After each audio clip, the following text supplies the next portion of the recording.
পুৰুষক সৰ্বাংগ সুন্দৰ এক কিৰতৰ স্কন্ধে আহে আগুৱাই। পথশান্ত ক্লান্ত শৰীৰ তেওঁৰ ৰতিৰ কোলাতে সদায় জিৰাই।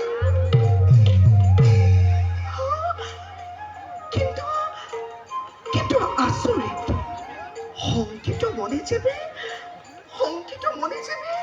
স্পৰ্শ কৰিব বিচাৰো, তেওঁ যেন হঠাৎ হয় অদৃশ্য। কোনে দিব মোক সেই স্বপ্ন কোঁৱৰৰ সঠিক সমাধান? কোনে দিব? দাখিয়াই তেওঁৱেই দিব মোক সকলো সমিধান। এবে যাওঁ মই নকৰি পলম দাখিয়াই কাষে।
তাৰপিছত আহি আকৌ এই ৰাজমহলাত ৰাজকন্যা ৰতিৰ আলপৈচান ধৰ।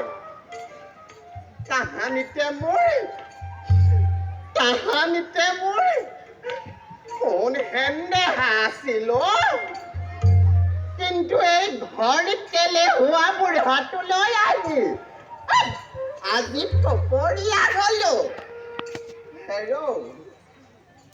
আইব পাই কথা শুনি যদি কোনোবা হাউদৰ পুতেকলৈ বিয়া হলোহেঁতেন।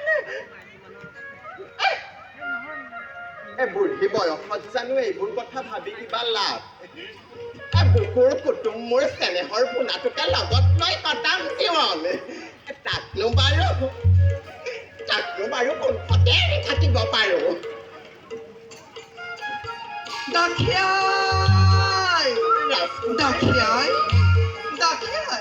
ৰাজকুমাৰী দেখোন, তুমি দেখোন এৰি পালাহি। ৰাজকুমাৰী, আজি পুৱাৰে পৰা তুমি মোৰ কাষলৈ এবাৰো যোৱা নাই। মই যে তোমাৰ বাবে অকলে কিমান আছো অপেক্ষা। ৰাজকুমাৰী, আইদেউ, দাসীক হলে দাই নধৰিব। তেওঁ বৃহৎ সিজনাৰ আলপৈচান ধৰোতে সদায় বেলি লহিয়াই। বয়সৰ লেখাৰো জানো এই বান্দিৰ 3 কুৰি পাৰ হোৱা নাই। আগতে হোৱা হলে এবে তোমাৰ কথা তুমি থোৱা হব। জানাই দাসী, ৰাজকুমাৰী, আজি কিছুদিনৰ পৰা শব্দৰ মাজে এক জ্যোতিময় কলেবৰে মোৰ নিদ্ৰাত জন্মাই দিয়া নাজানো দাসীয়াই কোন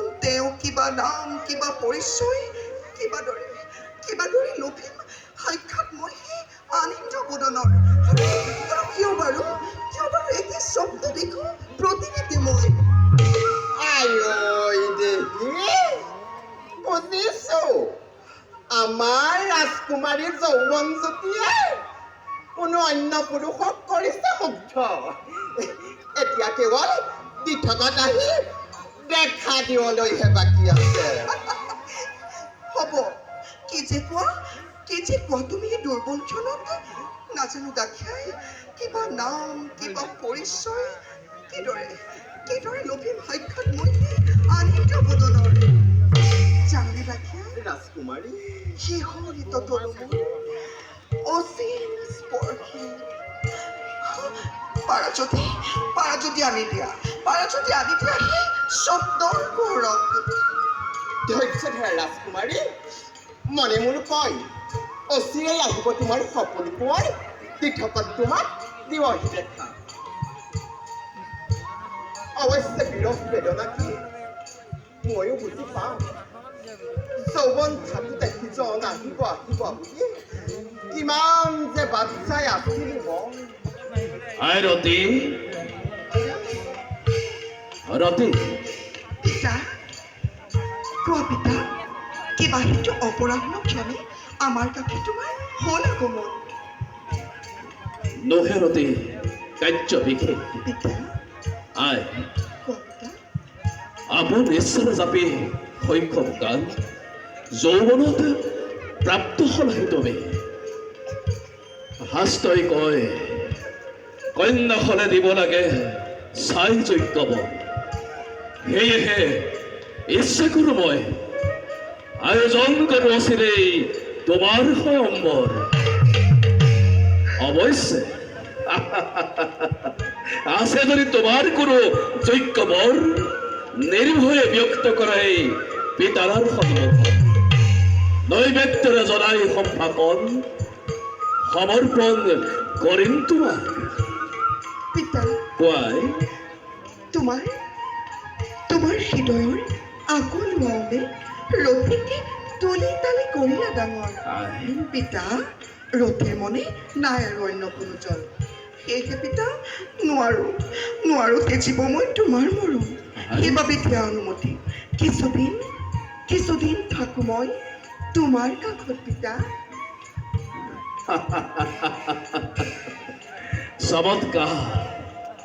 চমৎকাৰ সংসাৰৰ নীতি পিতৃৰ পাশে কন্যাই মাগে অনুমতি হ'ব তোমাৰ ইচ্ছাতেই সকলো হ'ব